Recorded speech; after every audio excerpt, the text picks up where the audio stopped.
right. So from the big picture philosophy to let's get down a little bit more pragmatic into dollars and cents. And there's two sort of on the surface unrelated stories, but I think they actually are related if you're a CIO and you're looking at budgets. And I'm actually going to bring these up in reverse order, and then you can tear Sure. them apart. Hyoun. The first is there's an article from CIO, and it's a vanilla article, basically just talking about Forrester's latest data is out, and they're saying that CIO budgets for 2025 are increasing, but they're increasing very modestly on average, but less than 10% or less, and that most of that is talent and software, and so that of course causes this whole. We've talked a lot about optimization earlier, and so a lot of focus on things like avoiding crowd sprawl and improving optimization and efficiency so that you can invest in these two critical areas for the organization. And at the same time, Hyoun found this article from I can never say the name. Diginomica. Did how do you say it? Yes, Diginomica. Yep. Diginomica. I don't know why. My wife will tell you I have trouble with certain words. They just get stuck on my tongue. Anyway, that the CEO of a company called Zora is talking about how he sees the what he's calling the second act of the subscription economy, total monetization, meaning that instead of just having subscriptions, looking for these other mechanisms to monetize all over the place. And I actually find this an interesting philosophical question, because one of the things I'm advising organizations right now is sort of the opposite. I'm saying the CIOs right now are being bombed by very complex pricing schemes. They can't make sense of it. They're trying to be able to predict spend. And so the way you can create competitive differentiation is by having a very simple pricing model, making it very clear and very transparent.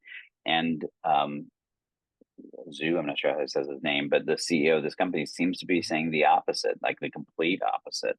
And so I'm really curious your take on sort of what both these data points, when you put them together, what they mean to you.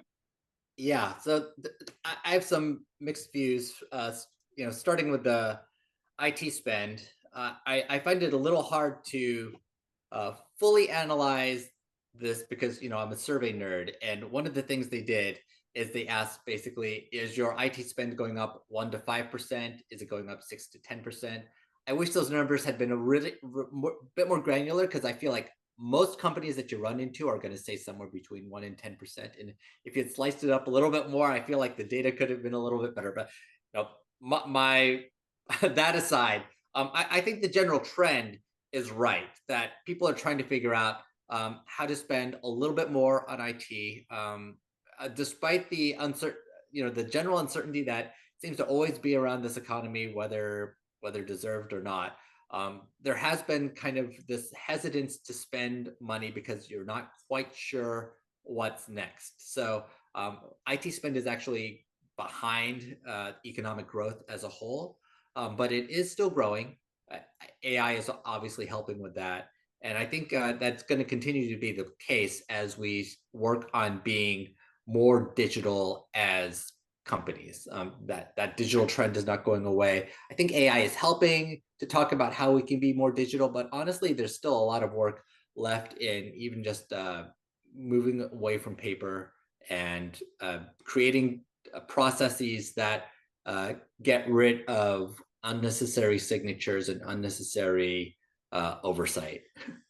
So I want to get back to the total monetization piece, but Mhm. just to react to your comment here on the whole the IT spending piece, I would say I would argue that while we certainly don't want to see retraction, I think it's almost impossible to see a true retraction in spending in enterprise IT any longer. It is so critical to everything that if you're actually reducing your spend in enterprise IT, you're pretty much just signing your death warrant. And so I think I look at these numbers fairly negatively insofar as it's going to create an environment. We've largely been in the past an environment of everyone wins, right? As long as you have a decent product and you can bring it to market, you're going to win. And I think these spending numbers indicate that there's going to be very definitive winners and losers. They're going to be those that are helping these organizations achieve their goals in very defensible ways, and others that have really cool technology looking for a business problem, and they're going to suffer in this state when the spending is constrained like this. So I think that's interesting, and I think if you're a CIO, I think you're almost certainly living this, and know that the big word here is, hey, you're not alone. I think everyone's there, but